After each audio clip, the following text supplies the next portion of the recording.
Hey comic freaks, and welcome back to Dangerous Comics. I'm your host, Dane Georges, and today we're looking at the revival of EC Comics.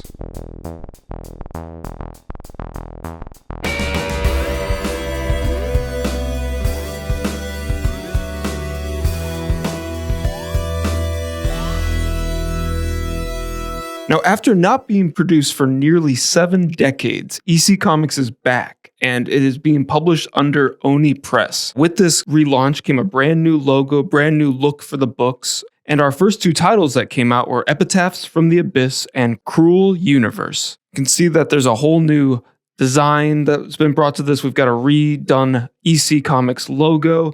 From start to finish, this is a really well-designed book, and you can expect no less from Ryan Hughes, who is kind of taking the helm of designing this new line of books, giving us these new type treatments for the logos, the whole new EC Comics logo, and just the way that these comics are going to be designed and laid out. And I like how we're kind of getting consistent layouts, bringing this brand together and kind of giving us a new look. Obviously, we're playing off of the original EC Comics layouts. Here is Tales from the Crypt. Now, obviously, Epitaphs from the Abyss is the Tales from the Crypt stand-in. One thing that is of note is just these are brand new titles from EC. These are not like any of the existing titles like Tales from the Crypt, Weird Science. These are brand new titles, and I think that some of that comes with how EC is still kind of owned by the Warner Brothers DC line, because we have this reprint of Mad Magazine that also was an EC comic, still being published by DC, whereas these comics are being published by Oni Press. We have new storytellers. We don't have the Crypt Keeper, the Old Witch, or the Vault Keeper anymore. They've been replaced. So it does feel like we are treading similar ground, but also new ground at the same time. Awesome new cover by Lee Bermejo. And then the Tales from the Crypt is from the legendary Jack Davis. And the second title that EC Comics is putting out is Cruel Universe, which is a direct parallel to Weird Science. And you can kind of see how the type treatment is very similar. I love the electricity is still in there, and how we have fantasy is now science. So we had our horror anthology, and this is our science fiction anthology. This is published by Oni Lion Forge Publishing Group. You can see the Oni Press logo down there. So it is interesting that this isn't like EC Comics coming all the way out and just publishing this themselves. This is an imprint of a larger publisher. And there's a really nice tribute page in the back of Epitaphs from the Abyss, and kind of calling out some of the history of artists, writers, and publishers who have worked for EC Comics. And so EC Comics started as educational comics under Max Gaines in 1944. You know, they do Bible stories and other just more kid-friendly content. When Max Gaines tragically passed away in a boating accident, his son, William M. Gaines, took over and changed it to entertaining comics, and with that really revamped what kind of stories EC was going to be known for, and really started to double down in horror, comedy, and war stories. In the 1950s, EC Comics really came under fire by parents and politicians and other people saying that comics were corrupting the youth, and they're really pointing the finger at William Gaines and what he was publishing at the times, which was a lot of horror imagery, like covers from Vault of Horrors and other of the EC titles started to get called out as being too graphic or too horrific. And because of Frederick Wortham with his book of Seduction of the Innocent, they instituted the Comics Code Authority, this collective that had to approve the comics and say that it was suitable for children or not. And this really was specifically targeting EC Comics. They had a huge share of the comics publishing pie, and with them gone, other publishers could kind of sneak in and take some of that business back. But horror comics were huge at the time.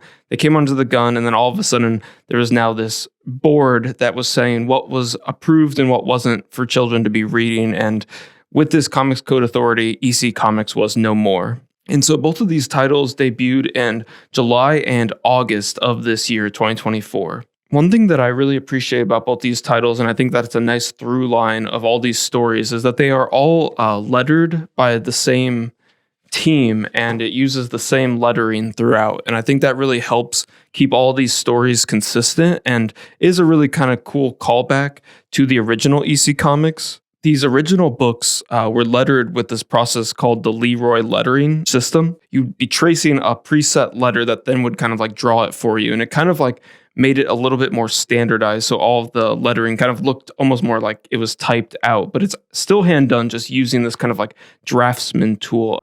And I think it also does something nice to unify just an anthology like that, to have one letterer do all the stories so you're not jumping story to story with like a different look and feel to the lettering. And so right off the bat with Epitaphs from the Abyss, we get the brand new guide to these stories, and we have the Grave Digger. And so, like I was saying, we're getting 3 new horror hosts. We get a little bit of a picture of them here. And so the new hosts are Grave Digger, the Grim Inquisitor, and the Tormentor. And so we have, in tonight's offering of the awful, well, roll on Killer Spec, a real warning for anyone who ever wanted to get packaged in Hollywood.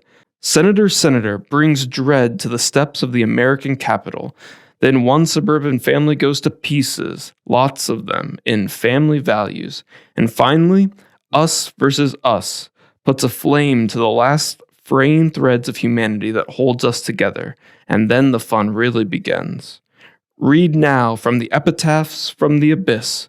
In time, everyone writes their own. And for our first story, we get Killer Spec. And so this is about this tormented writer. We see him in a cafe, and he's struggling to write, just making it look like he's writing in a cafe, and he's walking home thinking about how he's unrecognized in his brilliance. One day they'll all recognize that brilliance walked among them, and they were all too thick-headed to see it. When I finish this masterpiece, it'll be over for all of them. And so he gets home, and he sees that his roommate actually wrote a screenplay and wants him to read it because he thinks his roommate's a really good writer. And he says, even this oaf recognizes my talent, and he's never read a word I've written. And so I feel like it's like commenting on those kind of guys that like think they're great writers, and they think about writing way more than they actually write. And so like he's really got nothing even to show for all of his big talk of how great he is. And here his roommate is giving him a fully written thing, and he sits down. Let's see how terrible this is. Terrible. It's not terrible. It's so much worse. Brilliant. Perfect. And so he starts freaking out because his roommate has written something better than he ever could. He says, I'm so glad you like it. I worked really hard on it. Tried to think, what would Dylan write? He says, I'm so honored by that. I love inspiring young writers, as he just stabs him. Pretty demented. We then have him he buries the body out back, and he's going to start sending this screenplay that his roommate wrote out as his own. So with a screenplay this good, I can break through the gatekeepers, get noticed, get the respect I deserve.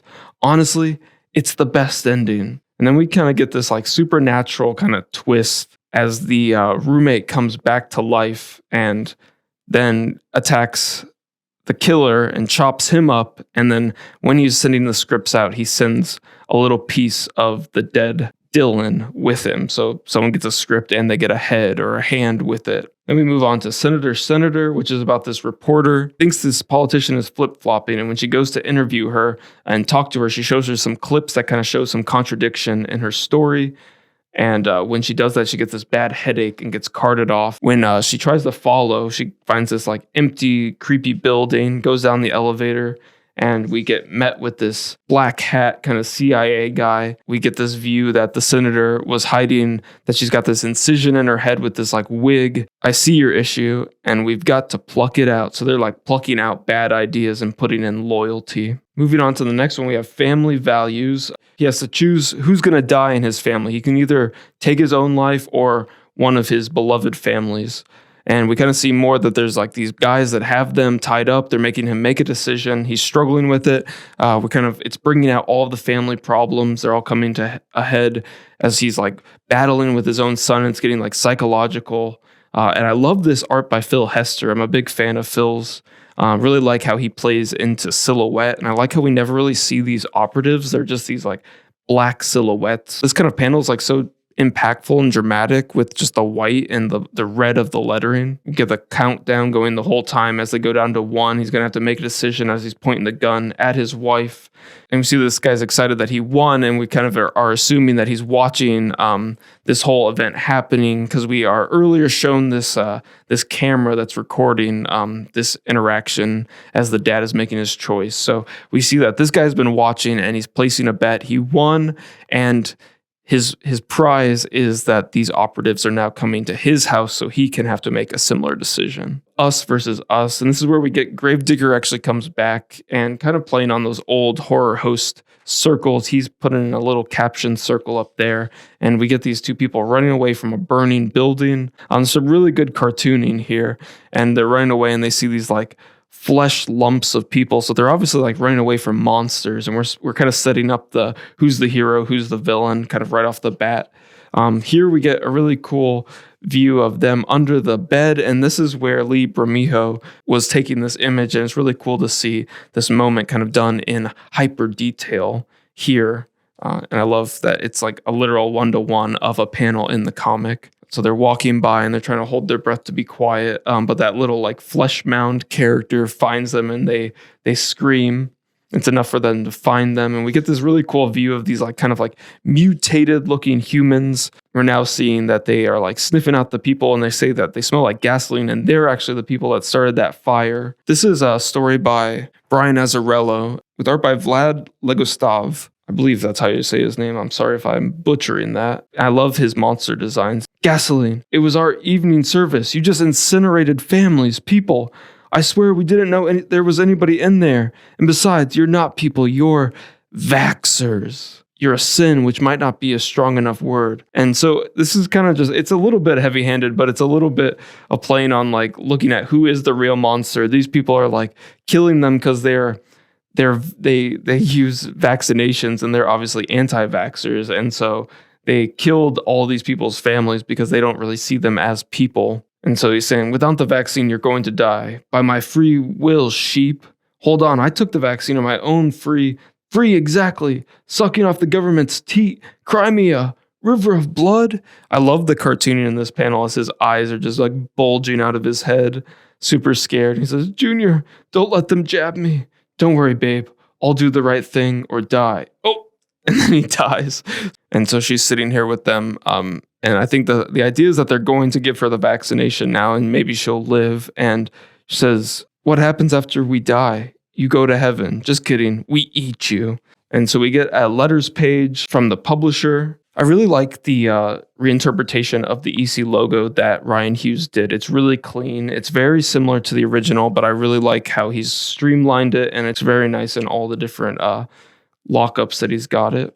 But let's take a look at Cruel Universe now.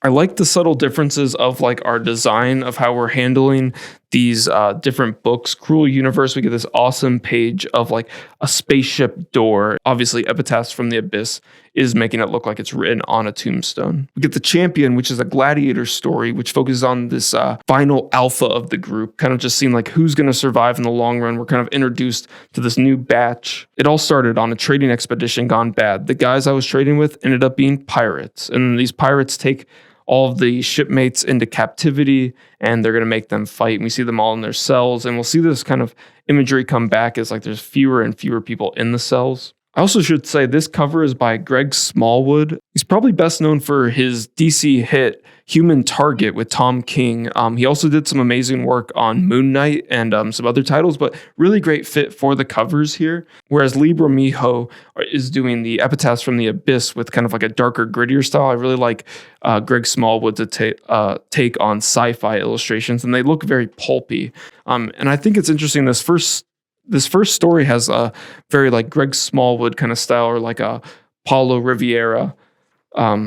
But this is Kano. And so we are seeing these guys in action, and we're going to meet the cast as we see who's getting up to fight. Kind of the two that we're seeing the most is this human dude, kind of like a John Carter of Mars, kind of standing for this like pulp action hero of a human that gets put into a crazy circumstance and has to fight.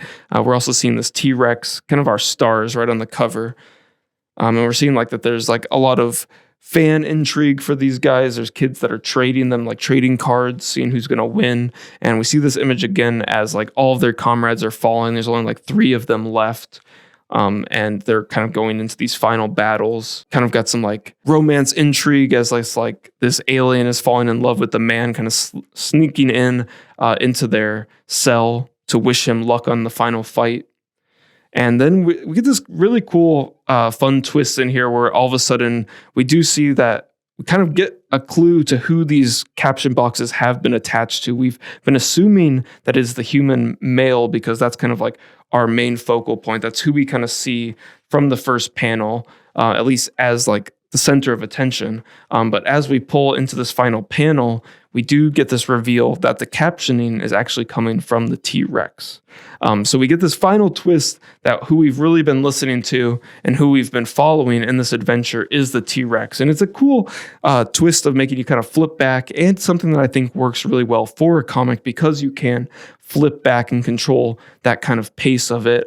You also get the benefit of not having like this voice actually spoken, so it's not ruined by like the voice acting or anything.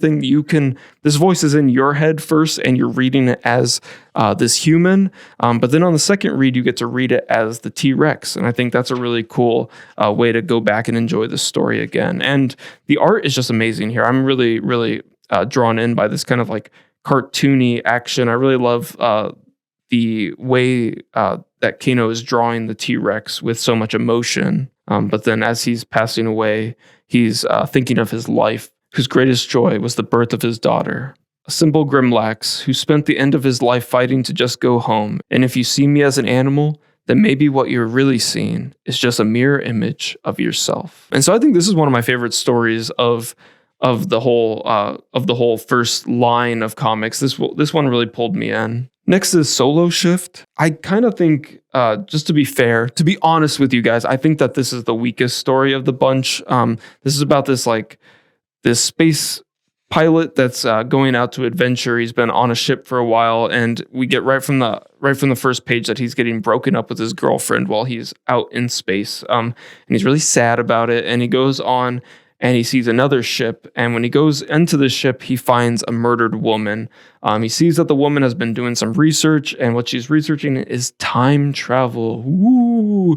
And so he time travels. He's like, I'm going to save her. And he goes back in time and he goes to save her. And we get this epic twist, right? Where he is the one that kills her. I don't know. Just didn't really land for me as much. The art's pretty nice. I think the coloring's pretty good. I feel like some of the panels could be a little bit more dynamic, but overall looks really nice. I just didn't think the story had that great of a twist. Then we've got Drink Up.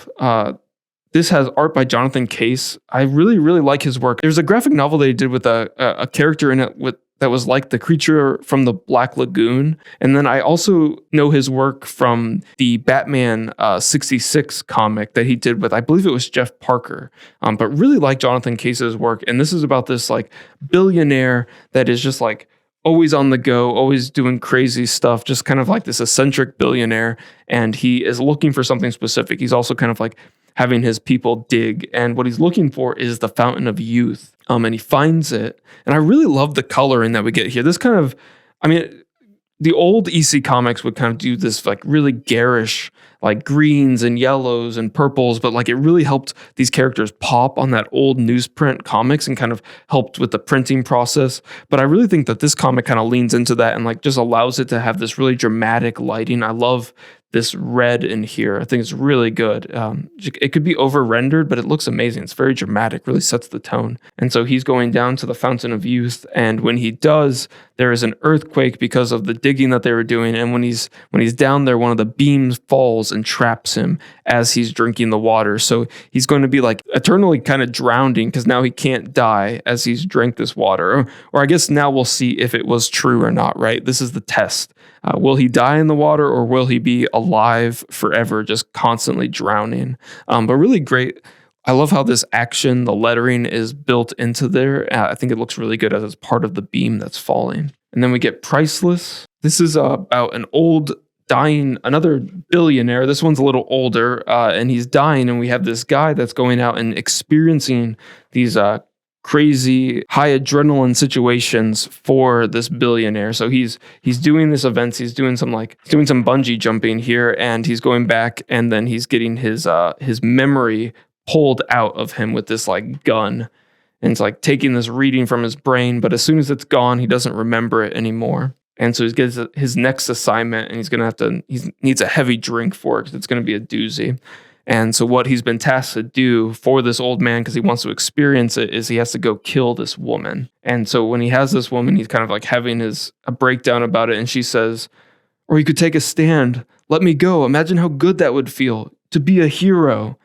And so he kind of like starts to go off book a little bit, but the billionaire's goons come in to kind of keep him in line. And when they do, they take him out, and they get the memory in him, and they're kind of apologizing him that, that last experiencer kind of went off the rails a little bit. But this billionaire is like saying that what he actually got here was priceless. Worth it to feel uncomplicated satisfaction of having acted with nobility, to stand up for a stranger in a heartless world. Priceless. I thought this was a really fun story too. This one really grabbed me. I really think Cruel Universe, for me, ended up being a bit of a stronger showing for these two titles. I think more of the stories here landed the ending and kept me thinking about them. I think the sci-fi edge to it kind of helped maybe make them a little bit more distinct, but hoping that Epitaphs from the Abyss will maybe step it up for the next issue. And yeah, some more updates for what's coming for Epitaphs from the Abyss, and then what's up next for Cruel Universe. And so there we go. This has been the first showing for EC Comics. And I got to say, I'm pretty impressed. I don't think every story was amazing. I don't think every story was a home run, but I think as a whole, we got something really, really exciting going here. And I think if Oni Press and EC Comics can keep up this momentum and keep investing in great artists, good writers, I know we've got I think there's some announcements here for some of the writers that are going to be in like next issue. We have like Christopher Cantwell, David Lapham with Epitaphs from the Abyss. We have Jason Aaron, more Matt Kent with Klaus Janson. I'm pretty excited about that duo. I think as long as they keep bringing on exciting talent, I'll keep checking this out. This is a really cool anthology for us to be getting. There's a lot of comic anthologies out there. Comics have a really rich history with anthologies. Comics are just a great avenue for like short form storytelling. So I love this kind of stuff. I think it could be a cool stomping ground for new talent to also show off. So I hope to see a good mixture of like seasoned pros with some newer talent. I would like to see some newer talent, especially in the art department, just to see what people have to offer. And I hope that EC Comics gets a good response with this. I hope that you guys check it out. Go run to your local comic book shop now, grab these 2 issues. And if you're an EC Comics fan, you should be happy because we've got some good art and some good books in store. And if you're a comic fan, why not check out some of my books as well? I've got Doomskull, which is about an ex-supervillain that works at a grocery store with his minion Bag Boy. I've also got X-Ray, which is a collection of my 4-panel webcomics that would be on Webtoons, Tapastic, and Instagram. And I've also got some black and white zines like The Passenger, Sleepless Sights, and Jigglybub, and you can find all this and more at danegeorges.com, which is linked in the description below. I post a new episode every Wednesday, so don't forget to hit that subscribe button and leave me a like to let me know you like this kind of content and that you want to see more. But until next time, remember to think and read dangerously.